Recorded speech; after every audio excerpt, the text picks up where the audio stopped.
Now that's good coffee.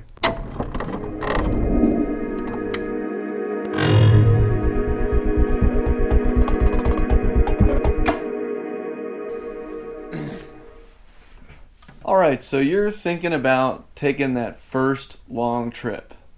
That's what I just did. Well, I thought I might offer some words of advice, or at least some things that I learned on my first long trip. That is to say, trip spanning a fair amount of mileage in one day. Now, this particular trip is nothing astounding. In fact, it's not even that long compared to what a lot of people report that they ride. It was essentially about 520 miles to the destination, and the target was to get there easily within one day with plenty of time to spare.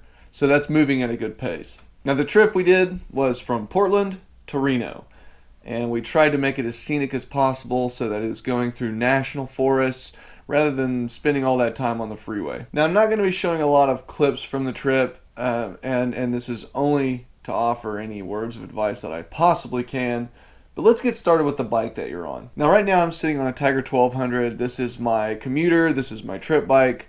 It's been a really great machine for me. It's not a great machine for everyone, and the reason I bring this up is you can do this on basically any bike, but there's pros and cons to each type of bike or size of bike that you'll be riding. Now, do you really need a 1200cc adventure bike to do such a long trip? Absolutely not. They're expensive, they're heavy. A lot of people just they just don't like the stature of these bikes. They don't really offer the best wind protection. Honestly, an American style cruiser would do a much probably more comfortable job as far as getting you down an interstate at high speed. That is to do with the big fairing up front. You could certainly do this on a Tiger 800 or a BMW 850 GS. Basically, maybe even a V-Strom 650. So it's not really something that you have to have such a lot of engine for. But let's talk about that for a minute. One of the benefits to having a big bike, especially when you're cruising at speeds from 70 to 90 miles an hour, depending on what's happening around you, the bigger the bike, the easier it gets the job done.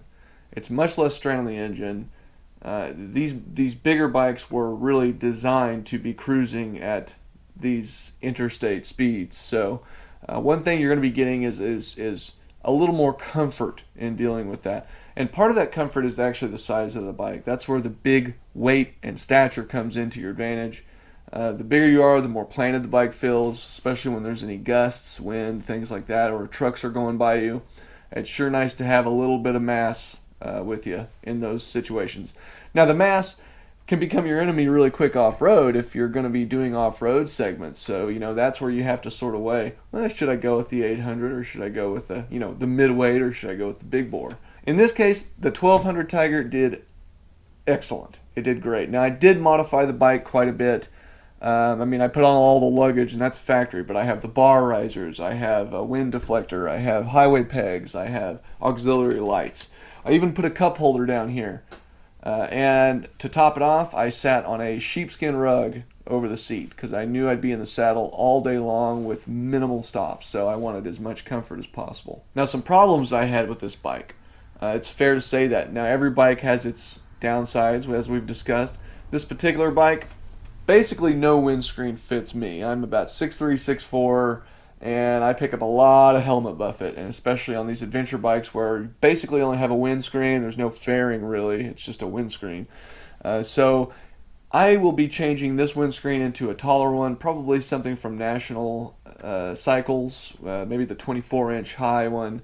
One of the issues with the Tiger is that you don't really feel like you're in the bike rather than you're more on the bike. So an in the bike experience means I'm inside of the cockpit essentially.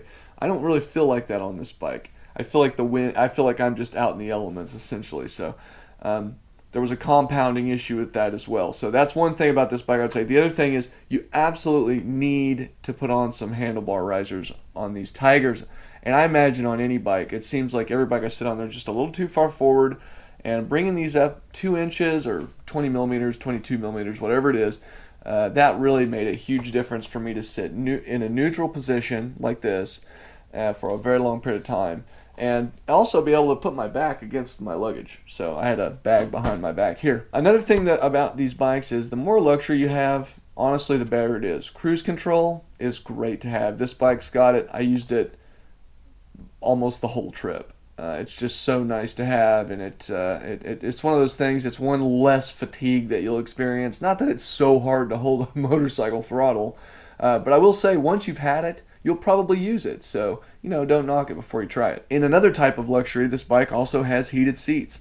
I found that prolonged my ability to sit on a seat without that butt fatigue kicking in. Now your butt is going to start to hurt after a while from sitting on a seat. And eventually you'll break past that hurt and you'll be able to feel like you can ride all day, at least to the point where you're getting mentally tired, and that's a whole other part I'll talk about later. Additionally, I threw some RAM mounts on this bike for 2 phones, and that was one phone which was my entertainment. Essentially, I like to listen to talk radio or podcasts, things like that, something that doesn't amp me up or make me sleepy while I'm riding. I have ADHD, so that's a real challenge for me on a long trip. I wish I could just sit there in the silence, but my mind starts to wander, and that's really not a good mix on a windy state park road. The other RAM mount I used for an old phone that I have that I simply only use as a GPS now. It's a really neat trick. Take an old phone. They're GPS operated essentially, so all you need to do is download offline Google Maps, and you can keep a phone on your bike that who cares if it falls off or whatever. One thing you could do is keep your actual phone locked away in a protective case so that if something happens it's protected, and have your GPS on the outside. Let's move to gear. Okay, so the next thing I want to talk about is gear I had and gear I wish I had. Now I learned that the hard way. So let's start with the helmet. Voila! A helmet. This is a Scorpion AT950. It's a modular adventure bike style helmet, or dual sport style helmet, where you could pop the screen out and put in goggles if you wanted to. It's cheap, it's quite heavy, it's extremely loud, as I found, which was the worst thing about this helmet, and it's ill-fitted to my head shape. Something I learned all too late, which is that helmets have head shape requirements, or they're built for certain head shapes. Certain helmet companies like Arai and Shoei do an excellent job of diversity of helmet shapes and sizes as far as the shell.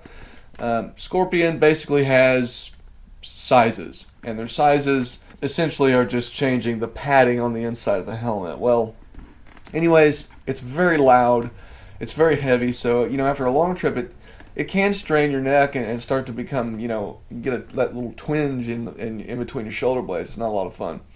But again, the worst thing was the sound. This particular helmet, even with earplugs in, even with trying multiple styles of earplugs, it was just deafeningly loud, especially on the interstate. So in the future, I'll be finding a fitted Arai, probably a Signet X based on my head shape, and we'll see if that's not a little bit better.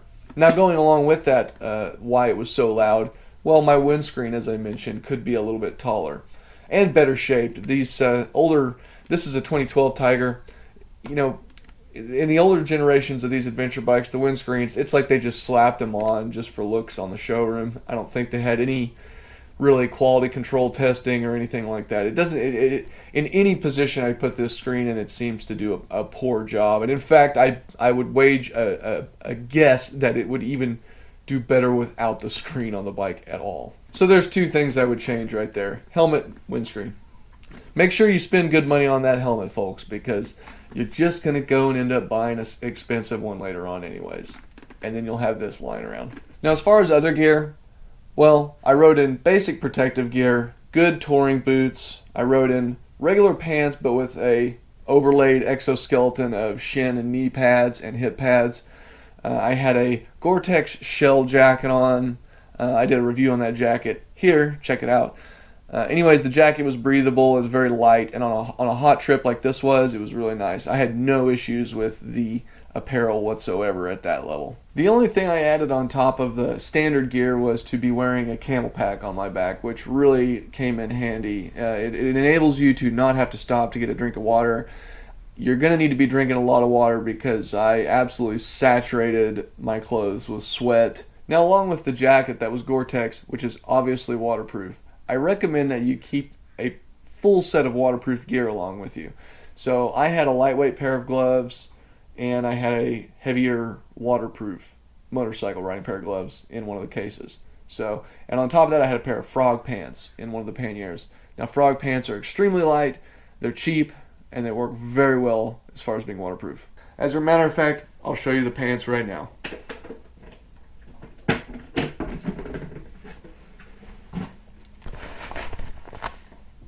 And here they are. They're pretty big. They cinch around your boots. They fit over the pants you're wearing, and they weigh nothing. So, as far as on a bike, you know, the less volume and weight something takes up in your pack, the better. And I think these are really great. Next up, I'd like to talk about how I packed for this trip. Now, I did have a full set of luggage on the bike. The reason I say that is the downside with bringing a full set of luggage is the weight. And once you start filling the cases up, the weight adds up extremely quick. The more weight you have, the less fun you're going to have on the trip. So the more you can cut, the better.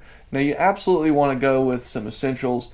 And to me, essentials are enough clothing to basically enjoy the trip, but no more than absolutely necessary. A pair of jeans goes a long way on the road.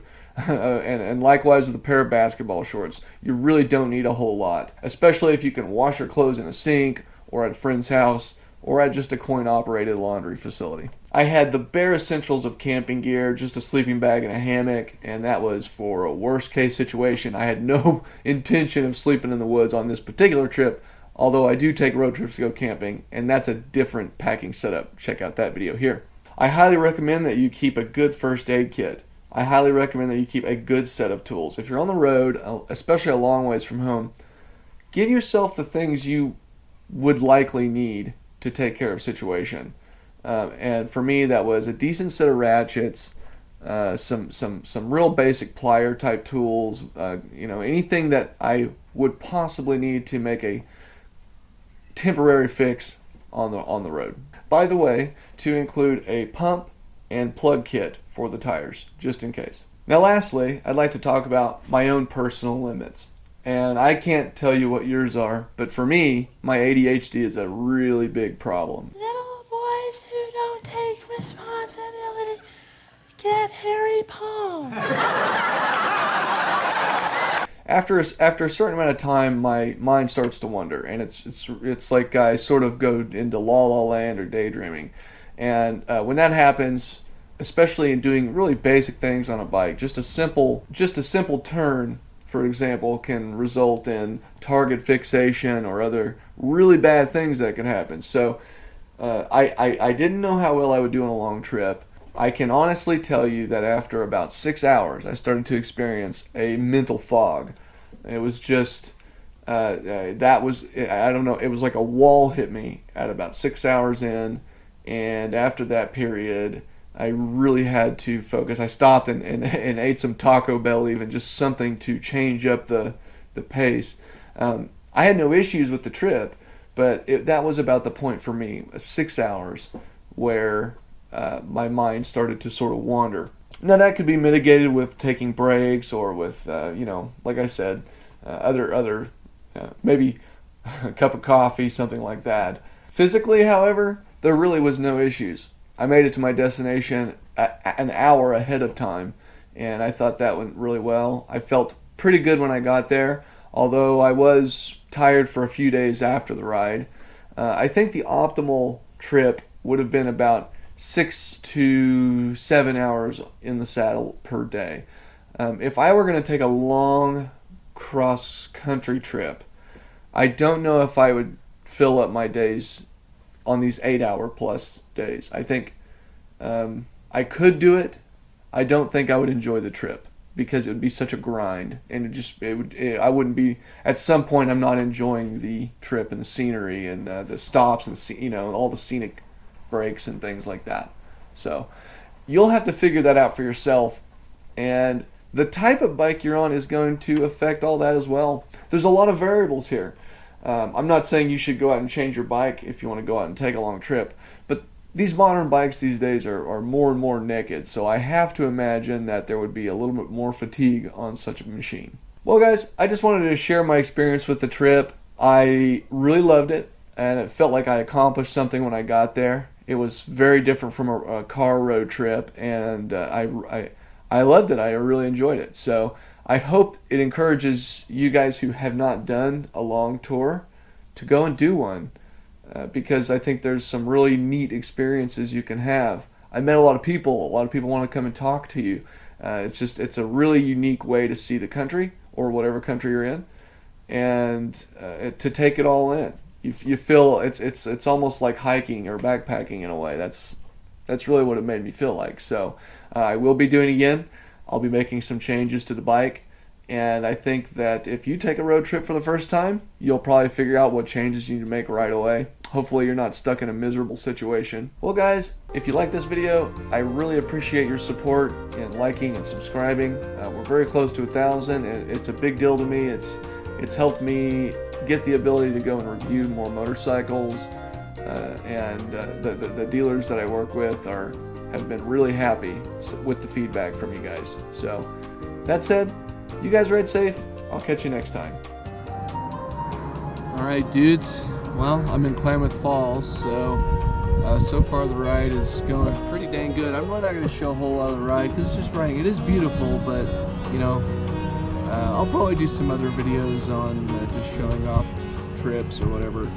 But so far the Tiger's doing great. The scenery has changed into sort of high desert, and the weather's just, you can't believe it's Oregon. This is just great. Anyways, so the trip's going great. I will say this, the Tiger 1200 is vastly superior to the 800 was.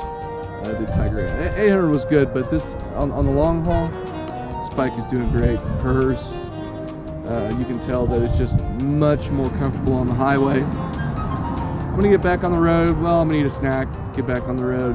I'll catch you guys somewhere in Susanville.